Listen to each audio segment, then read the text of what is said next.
हमने लोग आप बोल रहे हैं ना, बेटी पढ़ाओ बेटी बचाओ। जिस घर में, जिस गांव में, जिस जिला में हमारे पापा, हमारे चाचा, हमारे भाई सेफ नहीं है, हम कैसे माने कि हम सेफ हैं? क्या पढ़ेंगे, कैसे जिएंगे, किसके भरोसे जिए? आज तो चले गए ना पापा हमें छोड़ के। और उसके बाद आके अकस्मात ये पहले एक में नहीं मरलस, ओकर बाद सब मिल के लातन मार हमारी आँखी के सामने मर गई ना। हम कुछ ना कर पबनी। आई रंजिश बहुत पहले से रहल है। ये जान नहीं कि जौन खेत खातिर लड़ाई होती है, दू चकबंदी होती है। दोस्तों नमस्कार, हमारी मौजूदगी इस समय आजमगढ़ जिले के अंदर जोधपुर ग्राम सभा में है और यहाँ पर एक बहुत ही दुखद घटना घटती है। जैसे ज़मीनी विवाद में अनुराग यादव का सर अलग कर दिया जाता है, लेकिन यहाँ पर भी ज़मीनी ही विवाद में उधर आप लोग बराबर देखते रहे कि अनुराग की बहन माता कैसे जो है न्याय की गुहार लगा रही हैं। महीनों से उनके आंसू सूख गए, लेकिन अभी तक उनको न्याय नहीं मिला। लेकिन दूसरी घटना आजमगढ़ में उससे भी दर्दनाक घटती है कि पीट कर जो है हत्या कर दी जाती है। ये उनकी देखिए बेटी हैं। क्या सवाल किया जाए, क्या जवाब किया जाए, ये भी तो बहुत दुख होता हम लोगों का, क्योंकि हम लोग भी परिवार से हैं। ऐसे में बात करना भी बड़ा मुश्किल का काम होता है, लेकिन मजबूरी है कि अगर सोशल मीडिया के अंतर्गत अगर हम लोग दिखाएंगे नहीं, दिखाने के बाद तो न्याय मिलता ही नहीं है। तमाम फिर भी जो प्रशासन के लोग लापरवाही करते हैं, अगर ना दिखाया जाए तो फिर भी लोग कैसे जानेंगे कि आखिर में भारत की जनता के साथ क्या हो रहा है। कैसे, कब मारे थे पापा को आप? हॉस्पिटल में, हॉस्पिटल मारे? इमरजेंसी गेट के सामने। जी। पापा गए थे मम्मी को, भाई को ट्रीटमेंट करवाने के लिए, और वहीं पे उन्होंने गुंडे को भेज के मरवाया था और 10 गुंडों को भेज के मरवाया गया। इतनी बुरी तरीके से मारे गए। आज पापा हमारे बीच में नहीं है। हमें पुलिस प्रशासन में तो कोई यकीन नहीं है, बिल्कुल भी नहीं है, क्योंकि उनकी अगर उनकी उसमें होता कुछ ना तो आज मेरे पापा ऐसे नहीं होते हैं। सोचिए जो है कि पुलिस के सामने इनके पापा को मारा गया, कितनी दुखद बात है। जोगी जी देख लीजिए, जहाँ पर मतलब ये वादे होते हैं या बड़ी बड़ी चैनलों के माध्यम दिखाए जाते हैं, प्रशासन बहुत टाइट है, लेकिन पुलिस के सामने लोग नहीं सेफ हैं। किस बात को लेकर के मारे थे वो लोग? ज़मीनी विवाद था। सीसीटीवी कैमरा में सारी चीज़ें रिकॉर्ड हैं जी। और उसमें पुलिस वाले भी हैं, दिख रहे हैं सीसीटीवी में। तो कब से, क्या इसके पहले भी कभी हमला किए थे? हाँ, हमेशा करते थे, बट इतनी बुरी तरीके से नहीं करते थे। तो क्या धमकी उमकी भी देते थे पहले? हाँ, धमकी भी देते थे कि मैं आप लोगों सबको मार डालूंगा, एक एक को नहीं छोड़ूंगा। मैं तो दिल्ली रहती थी उस दिन, मैं और मेरी आंटी आ रहे थे दिल्ली से। आते टाइम मुझे भी धमकी दी गई थी रास्ते में कि सब, अभी तो सिर्फ पापा को मारा गया, सबको मारेंगे, ऐसे ही मारेंगे, एक एक करके सबको मारेंगे। ऐसा धमकी दिए? ऐसा धमकी दिया गया था। जी। दिल्ली में पढ़ाई कर रहे थे? हाँ, मैं दिल्ली में CS की पढ़ाई करती हूँ। जी। अच्छा, जिस दिन मारे वारे उसके पहले जो है पापा से कुछ बातचीत हुई थी आपसे? नहीं, मेरे पापा से कोई बात नहीं हुई थी। कब बात हुई थी आपकी? लड़ाई के 3 दिन पहले हुई थी। 3 दिन पहले बात हुई थी। पापा क्या कहते थे, पढ़ लिख करके क्या बनना है, कुछ सपना ऐसा कुछ बताते थे? पापा का सपना था हम लोग गवर्नमेंट ऑफिसर बने। जी। उनके सामने मेरे पापा को मारा गया। आज हम अपने पापा को खो दिए। देखिए, इस बेटी का दर्द जो है दिखाई दे रहा है, जो भी देख रहे हैं। जोगी जी देख लीजिए, एक तरफ जो नारी सशक्तिकरण, बेटी पढ़ाओ बेटी बचाओ, तमाम जो है नारे सरकार के चल रहे हैं, लेकिन इन बेटियों के दिल पर क्या बीतेगा जिनका जो है मतलब पिता का साया, जिनसे पढ़ाई लिखाई सब कुछ मतलब सारे सपने जो है, सारे अरमान जो है, और वो भी पुलिस प्रशासन के सामने। आज इस बेटी पर क्या बीत रहा है। उधर तो अनुराग की 5 बहनें जो रो रही हैं न्याय के लिए, लेकिन यहाँ पर भी देखिए एक को न्याय मिल नहीं पाता है और दूसरा जो है दर्द तैयार हो जाता है। ये आजमगढ़ ज़िला है और यहाँ पर ज़मीनी विवाद में देवरिया में जब घटना घटती है तो इसके बाद लगता है इतना प्रशासन टाइट हो गया, इतना हल्ला हुआ कि आज के बाद कोई ऐसा नहीं होगा, लेकिन उसके बाद भी लोगों में इतनी दहशत, मतलब कि जो भी अपराध करते हैं उन्हें कोई डर नहीं, कोई भय नहीं है। अभी तक कोई गिरफ्तार भी नहीं हुआ? अभी तक कोई गिरफ्तार नहीं हुआ है। सारे ऐसे घूम रहे लोग। आप बोल रहे हैं ना, बेटी पढ़ाओ बेटी बचाओ। जिस घर में, जिस गांव में, जिस जिला में हमारे पापा, हमारे चाचा, हमारे भाई सेफ नहीं है, हम कैसे माने कि हम सेफ हैं? क्या पढ़ेंगे, कैसे जिएंगे, किसके भरोसे जिए? आज तो चले गए ना पापा हमें छोड़ के। हमने लोग आप बोल रहे हैं ना, बेटी पढ़ाओ बेटी बचाओ। जिस घर में, जिस गांव में, जिस जिला में हमारे पापा, हमारे चाचा, हमारे भाई सेफ नहीं है, हम कैसे माने कि हम सेफ हैं? क्या पढ़ेंगे, कैसे जिएंगे, किसके भरोसे जिए। आज तो चले गए ना पापा हमें छोड़ के, कौन हमारा सहारा बनेगा आगे। कौन बेटी बचाओ, कौन बेटी पढ़ाओ। पहले हमारे पापा अच्छा तो सेफ ही नहीं है, हम कहाँ सेफ हैं। कैसे हम खुद को माने कि हम सेफ हैं। देखिए बहुत बड़ी बात है कि जब जिनके भाई और बाप जिनके साए में मतलब परिवार जीता है, जब वही मेन मालिक मुखिया ही अगर सेफ नहीं है, उनको ही मार दिया गया, तो आज ये बेटियां जो खुद से क्या अपने भविष्य का सपना सजाएंगी। कितनी शर्मिंदगी के साथ कहना पड़ रहा है कि जो है वादे तो कुछ और होते हैं, लेकिन जब ज़मीनी हकीकत देखा जाए तो ऐसा कुछ होता नहीं है। और ख़ास तौर से अगर देखा जाए तो इस समय उत्तर प्रदेश में सबसे ज़्यादा क्राइम हो रहा है तो आजमगढ़ और जो है जौनपुर ज़िले में। क्या मांग है सरकार से, क्या मांग है? अभी तो प्रशासन कुछ नहीं कर रहा है। सरकार से सिर्फ यही मांग है कि मेरे पापा के कातिलों को कड़ी से कड़ी सजा दी जाए। और जिस ज़मीन के लिए मेरे पापा को मारा गया है ना, मेरी 13वीं से पहले उस ज़मीन को घेराया जाए। बस मैं सिर्फ यही सरकार से चाहती हूँ। जिस ज़मीन के लिए पापा को खो दिया आप लोगों ने। हाँ चाहिए, क्योंकि उन्हें वर्दी का कोई राइट नहीं है। वो वर्दी पहन के भी नाइंसाफ़ी कर रहे हैं, पैसे पे बिक चुके हैं। और अगर जब उन्हें वर्दी की ही कोई नहीं है तो फिर वर्दी पहनने का क्या मतलब है। अगर रक्षक ही भक्षक बन जाएंगे, जिनसे मतलब कि सरकार उनको अगर पैसे देती, तनख्वाह देती है तो जनता की हिफाजत के लिए, लेकिन अगर जनता उन्हीं के सामने मारी जाएगी तो कौन किस पे भरोसा करेगा। बहुत मतलब कि शब्द नहीं है कि क्या कहा जाए, लेकिन फिर भी जो है दिखाना है, दर्द सहना है। ये भारत तो आज़ाद है, लेकिन इस भारत आज़ाद में भी ये लोग आज भी अपने आप को ऐसा लगता है कि हम आज भी गुलामी की जंजीर में बंधे हुए हैं। बिल्कुल हम गुलाम ही हैं। अपने ही घर में हम गुलाम हैं, अपने गांव में गुलाम हैं, अपने शहर में गुलाम हैं। कौन सी आज़ादी है? कोई आज़ादी नहीं है हमारे लिए। हमारी तो पूरी दुनिया उजड़ गई ना, कुछ तो नहीं बचा हमारे पास। क्या बचा है? कुछ नहीं है। कितनी बहनें हैं आप? मैं एक बहन हूँ, एक भाई। अच्छा, एक भाई एक बहन। भाई क्या करता है? भाई मुझसे छोटा है, पढ़ाई कर रहा है। जी जी जी। तो भाई भी कहीं अगर इसी तरीके से लोग अपराधी घूमते रहे तो भाई भी बाहर आने जाने में उनको भी खतरा है। बिल्कुल खतरा है। बोली तो मैं, जहाँ पर मेरे पापा सेफ नहीं, मेरे चाचा सेफ नहीं, तो हम भाई बहन कहाँ से सब खुद को सेफ माने।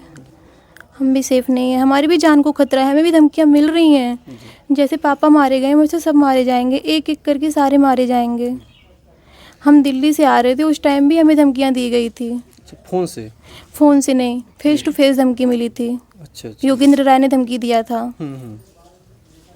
तो केवल उसी जो मतलब वो ज़मीन है जिसके लिए वो कितना बिस्सा ज़मीन है वो जिसके लिए बवाल कर रहे हैं वो? 360 कड़ी। जी जी जी। उसी ज़मीन को मतलब कि वो चाहते हैं कब्जाना जो अपने खुद से। हाँ, जो कि वो हमारी ज़मीन है, वो पुश्तैनी ज़मीन है। जी। तो अच्छा, क्या इसके पहले भी कभी वो लोग हमला किए थे इस घर परिवार पर?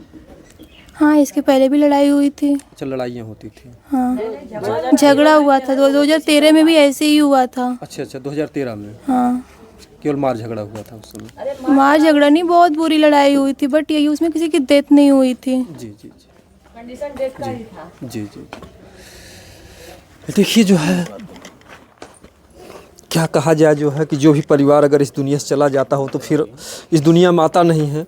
आज इनकी दुनिया को पूरा अंधेरा बना दिया। कहाँ थी जब वो लोग मार रहे थे? हम तो एकदम हॉस्पिटल के सामने। जी जी। आप भी वहाँ पर थे? जी जी जी। जब हमारे पति यहाँ मारल गई, जैसे जब हमने हॉस्पिटल में घुसली जा, तो जब हमार बच्चा लो हवे, हम हमारी एक बच्ची पहले चल गई नहीं जा, तो हमने के जौन हवे कि डॉक्टरी मुआयना सबका भयल, हमारू हो ना भयल। ओकरे बाद जौन जब हमरे बच्चा जौन हम उनकर पट्टी होत रहे, तबले जब हम देखली राहुल इशारा बतावत तो लोहर से आवत रहना हमार पति, तो राहुल कहत हो इशारा से करने के मैंने वह हम खूब हंसत रहना, कुल आप ताकत हो, कुल हंसत हम कुल, लेकिन हम समझ ना पौनी कि इनके मारे बदी मैंने यह आवत हम। ओकरे बाद जौन हवे हम दुआरी खड़ा हैं, आ जौन ये हम जोगिंदर हम, तो हमारे एक हाथ ऐसे पकड़ ले हम, हमरे तो हमारे बाबू उठ गया, हल्ला होखे लगल, तो हमार हाथ एगो पकड़ना, हमारे बाबू गर्दन में हाथ डाल देना, कहना कि अगर बाहर जेबा लोगन तो यहीं तो हम उनको ऐसे ही मारब। ओकरे बाद साहब हमने जा ना पौनी जा। ओकरे बाद आके अकस्मात ये पहले एक मन नहीं मरलस ओकर बाद सब मिल के लातन मार हमारी आँखी के सामने मर गई ना, हम कुछ ना कर पबनी। आई रंजिश बहुत पहले से रहल हवे। ई जान ले कि जौन खेत खातिर लड़ाई होती है, 2 चकबंदी हो चुकल खेते का, ओकरे पहले भी इनकर ना हवे, ओकरे बाद 2 ठे चकबंदी हो गई। ओकरे बाद भी न्यायालय में जैसे मुकदमा चलत रहल, उनमें भी हमार डिग्री हो गई है, लेकिन मारे दबंगई के नाते कि हमार ससुर पागल हम ये इहे लोग पागल कैले हलो, बम से मार दी हलो, हमार ससुर पागल हो गई ना। बंदूक हमार लाइसेंसी बंदूक छत्ती पर के उतार ली हलो, बंदूक का कट्टा धइ के। ओकरे बाद हमने कुछ ना कर पवनी जा। ओकरे बाद 2013 में जब हवे खेत बरसीन काटत रहे हमारी, ये सब रोजी रोजगार है साहब। देखल जा जब ये हमारा और कौनो आगम ना है बाहरी, हाँ और कुछ ना है। ये सबसे बड़ा रहना और सब इनकर छोट भाई है, सबके मतलब संभाल के कैसे कैसे अपन नैया पार करत रहना है। अस्पताल में वहाँ जब मार रहे थे तो वहाँ पुलिस भी थी? हाँ पुलिस भी रहनी, होमगार्ड भी रहना। वो लोग क्या कर रहे थे? कुछ ना, सभी लोग इसी तरह खड़े होकर तमाशा देख रहे थे। हम लोग चिल्ला रहे थे, रो रहे थे, लेकिन फिर भी हम लोग जाने नहीं पाए। जी हाँ, आप लोगों को भी मतलब पकड़ रखे थे? पकड़े कई हमारे बेटवा जैसे हमारे जौन बाबू रहन, उनके गले में हाथ डाल के हमारे हाथ पकड़ के खड़ा हो गए द्वार छेक के, कहना कि चलिए बोलो तही तो जैसे उनके मारा थे तो हम उनके मारा। हमने ना कुछ कर पवनी जा, आँखी के सामने मार गई ना। जी। सोचिए कि इनके सामने इनके पति को जो है तो उस समय मतलब चिल्ला उल्ला रहे थे? अरे हम खूब चिल्लाते रहनी, खूब रोतो रहनी कि अरे हम मारल जात हम, हमरे मारल जात, फिर भी ना कुछ भाई। कोई छुड़ाने के लिए आया नहीं। बेटी हमारी गई थी, हमारी केवल एक बेटी जो थी, मतलब हमारे देवर की लड़की है वो उहे जवन हवे कि इनके ढकेले थे तो उन्हों के वहू कुल जवन हवे कि मार रहे थे सब। जैसे जो आपके आंखों घाव सब उन्हीं के मारे? हाँ सब नहीं के अपने से मार के हम अपने घाव करब। आप बताइए, और ऐसा चोट है जौन दिखावे लायक ना। सब ईटा से मरले हैं, ईटा पत्थर से? हाँ जी।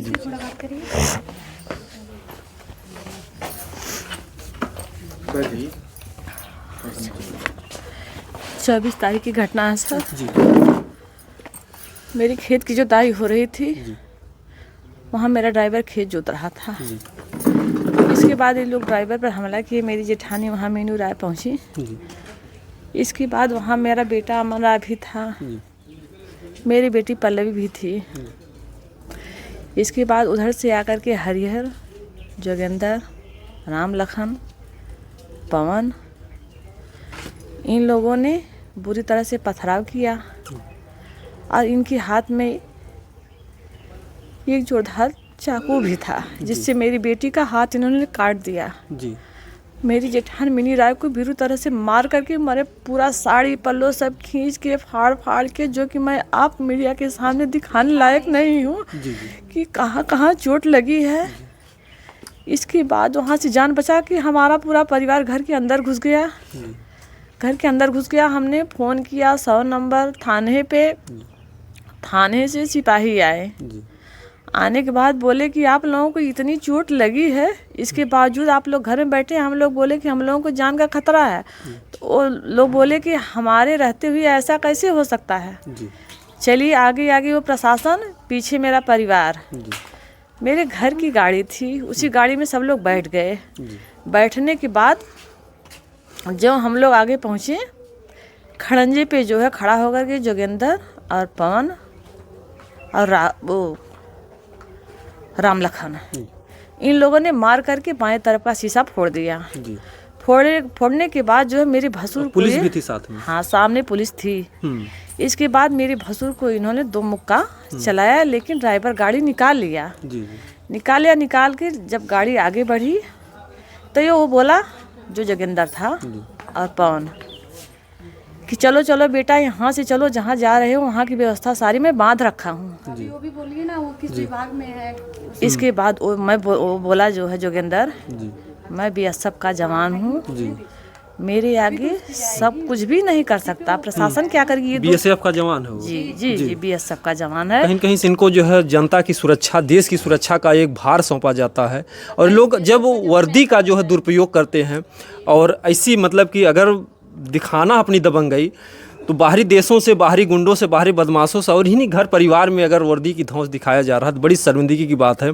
और यही हाल जो अनुराग यादव के भी घर में, बगल का पड़ोसी दरोगा था और उसकी मां के सामने उसके गर्दन को अलग कर दिया। तो आजकल लोग वर्दी को, जहां पे कस्में खाते हैं कि हम जनता की सुरक्षा करेंगे, तो भाई पट्टीदार अगल बगल वालों की को ही खात्मा करने का ये लोग जो है बयान बना लेते हैं और अपने वर्दी का दुरुपयोग, यानी वर्दी पर भी दाग लगाते हैं, जो कहीं कहीं से एक सम्मान सूचक वर्दी होता है, लोगों में देखने का एक भय होता है, डर होता है, और वो जो है गुंडों के बजाय जो है ऐसे इंसानों पर जो है हमले किए जा रहे हैं। इसके बाद फिर क्या हुआ? इन लोगों ने सामने जब मेरे ट्रैक्टर पे पथराव किया और ट्रैक्टर की जो ताली निकाल ली, जो ट्रैक्टर का साइलेंसर था उस पर जो इन लोगों ने ईंटा मारा, वही ईंटा आकर के वापस जो है हरिहर को लग गया। हमारे तरफ से कोई मारने वाला नहीं था।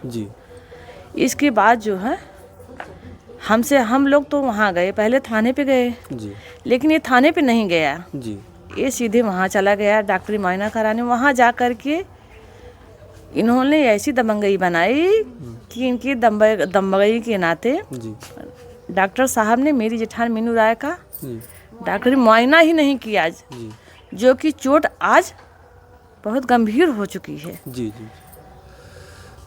इसके बाद जब मेरे भसुर वहाँ पहुँचे तो राहुल अंदर से मुस्कुराते हुए आकर के उन लोगों को बताया कि यही मतलब इशारा कर दिए, लेकिन घर पे कोई नहीं था। जब यहाँ मतलब शोर हुआ तो मेरी बेटी जो है निकल के आई, जो कि सीसीटीवी कैमरे में है मेरी बेटी। मेरी बेटी आई, आने के बाद इन सबों को ऐसे ऐसे ऐसे ऐसे ऐसे, भाई वो तो दुष्ट थे, जो उनको समझ में आया, मेरी बेटी को भी मतलब मार और दिए। इसके बाद जो है जब मेरी जेठान सुनी तो भाग करके जब अंदर से आई तो मेरी जेठान को जो है, ये जो जोगिंदर था, एक हाथ से मेरी जेठान को और मेरी बेटे को पकड़ करके गला दबा दिया, बोला कि मैं तुम्हारी आज हत्या कर दूंगा। बाप का तो करवा ही दिया, लेकिन तुम्हारी भी हत्या आज कर दूंगा। जिसको बचाने के लिए मेरे ड्राइवर ने कहा कि अरे भैया इसको छोड़ दो, ये तो बच्चा है। मेरे ड्राइवर ने 1.5 घंटा लेकर के टॉयलेट में उसको छिपा रहा। इसके बाद जो है मेरे भसुर अनुराज जो है मौके पर ही, मतलब समझ लीजिए कि उनका अंतिम था। क्योंकि आजमगढ़ में हम जहाँ जहाँ भी लेकर के गए, किसी ने हमारे भाई साहब को जो है एडमिट नहीं किया। डॉक्टर ही एडमिट नहीं एडमिट किया ही नहीं। इसके बाद जो है हमको बनारस बेचू के लिए रिफर कर दिया गया। अब वहाँ वो उसी समय दम तोड़े थे कि 2-4 बाद दिन दम तोड़े। अब ये मतलब ऑक्सीजन के सहारे इंसान जी रहा है, तो मशीन की प्रक्रिया है। अब हम क्या जाने। तो मैं योगी सरकार से यही निवेदन करती हूँ कि जिस जमीन के लिए मेरा विवाद हुआ है, उस जमीन के लिए मेरे जो क्षेत्र के नेकपाल हैं, कानगो हैं, जो मेरे थाने के लोग हैं, जिन प्रशासन के सामने मेरे भसुर का अंतिम किया गया, मेरे भसुर की आत्मा की शांति के लिए उसका जो है प्रशासन सामने आकर के, जो 4 फुट की पहले से मेरी बाउंड्री है और 70 साल से मेरे नाम से है, आज भी मेरे नाम से है, उसको जो है उस बाउंड्री को चारों तरफ से सुरक्षा दल के साथ मुझे सहायता मिले और योगेंद्र हरिहर को, पवन को और राम लखन को कड़ी से कड़ी सजा दी जाए। इसके बाद मेरे गांव में शंकर जी का मंदिर है, मैं शाम को रोज चिराग जलाने जाती हूँ। जब मैं मंदिर के सामने गई तो राम लखन की पत्नी उर्मिला ने कहा कि अभी तो ये हादसा औरतों को हल्का सा हुआ और एक लोगों को जान से, लेकिन पूरे परिवार को मेरा परिवार साफ कर देगा। राम लखन की पत्नी उर्मिला। मैं योगी सरकार से हाथ जोड़ के अपने भसुर की आत्मा के लिए जो है न्याय की भीख मांग रही हूँ। इसके अलावा मैं और कुछ नहीं कह सकती। हम लोग तो विपद के मारे हो गए। यहाँ कोई पुलिस भी दिखाई नहीं दे रही है, कोई आया हुआ था? मतलब कल तो जो है प्रशासन था, आप लोग भी देखे हैं, जी लेकिन उधर होगा कोई, जी। इधर हम लोग जो है नहीं देख पा रहे हैं। अभी प्रशासन गिरफ्तारी है, किसी की नहीं हुई है? किसी की नहीं हुई ना, तो खतरा तो आप लोगों के लिए अभी भी बरकरार है? बिल्कुल खतरा बरकरार है, जी। बिल्कुल खतरा बरकरार है। जी। फिर एक जान जाने के बाद भी जो है अगर गिरफ्तारी नहीं होती है तो बहुत दुखद बात है। जी बोलिए, क्या पूछना चाहते हैं? इसमें जो है जैसे देखिए, मेरी भाभी लोग तो बोल चुकी हैं, मेरी बच्चियां भी बोल चुकी हैं जो बोलना था। जी। प्रशासन मतलब जो लोग घूम रहे हैं, भैया को मारे हैं, उनको तो पकड़ के उनको आजीवन कारावास दें, ठीक है। फिर ये जो जिस जमीन के लिए विवाद हुआ है, मेरे भैया जो मारे गए हैं, उनकी आत्मा की शांति के लिए 93 से पहले इस जमीन को हम लोगों को बाउंड्री पूरा एकदम जहाँ तक जमीन है हमारी, उसमें बाउंड्री मरवाया जाए। प्रशासन के तहत प्रशासन आकर खड़े होकर के यहाँ हमारे शेप में करवाएं काम। हमारा काम होना चाहिए उनकी आत्मा की शांति के लिए। भाई कुछ तो होना चाहिए ना। अब तो जान तो चली गई है। जी नहीं, वो तुम नहीं मिलेंगे। हाँ, अब मिलेंगे भी नहीं। जिस जमीन के लिए हुआ है, जमीन तो हमारी है, उनकी तो है नहीं। तो हमारी जमीन वहाँ पे आके काम करवाएं प्रशासन खड़े होकर, और भैया जो मतलब वो न्याय मिले उनको। हाँ, नेपाल कानगो खड़े होकर आकर के और ये पुलिस प्रशासन खड़े होकर काम करवाए। हमारी बाउंड्री बननी चाहिए। और जो लोग मारे हैं वो खुले घूम रहे हैं, उनको मतलब कड़ी से कड़ी सजा मिले, आजीवन कारावास हो। पुलिस पकड़े उनको, क्यों घूम रहे हैं बताइए। इससे और भी परिवार हाँ, को सब दहशत में जी रहे हैं। जी, ये घूमने का कोई चांस है? पुलिस क्या कर रही है? आज 8 या 9 दिन हो गए घूम रहे हैं, ये पुलिस क्या कर रही है? आप लोग भी तो सोच सकते हैं ना, प्रशासन किस काम की है। तो इसलिए कहा जा रहा है कि योगी सरकार हम लोगों की सुरक्षा के लिए और मेरे भैया के आत्मा की शांति के लिए, जो जिस जमीन के विवाद के लिए सब कुछ हुआ है, वो आके खड़ा होके करवाएं। हमारा काम होना चाहिए। भाई हम लोग किस न्याय के लिए गुहार कर रहे हैं? जी। तो देखिए, आज़ाद भारत में हैं ये लोग, लेकिन अभी भी इनके अंदर जो डर है, दहशत है, इस घर से एक जान चली जाती है इसके बाद भी अपराधी अगर घूम रहे हैं तो यह कहने में बहुत शर्म की बात है। प्रशासन के लिए बहुत शर्म की बात है, यहाँ अधिकारियों के लिए बहुत शर्म की बात है। तो हम चाहेंगे अपने चैनल के माध्यम से जो भी देख रहे हैं इस वीडियो को ज़्यादा से ज़्यादा शेयर करें और ऐसे अपराधियों के साथ ऐसा कुछ कानून बनाया जाए कि ताकि फिर दूसरी घटना ना घटे। नहीं तो इस परिवार में जो बहन है, बेटियाँ हैं, बहुएँ हैं, माताएँ हैं, कोई जी नहीं पाएगा। सभी बच्चों का भविष्य अंधकार में चला जाएगा अगर इन परिवार को न्याय नहीं मिला, अपराधियों को सज़ा नहीं मिली। जय हिंद।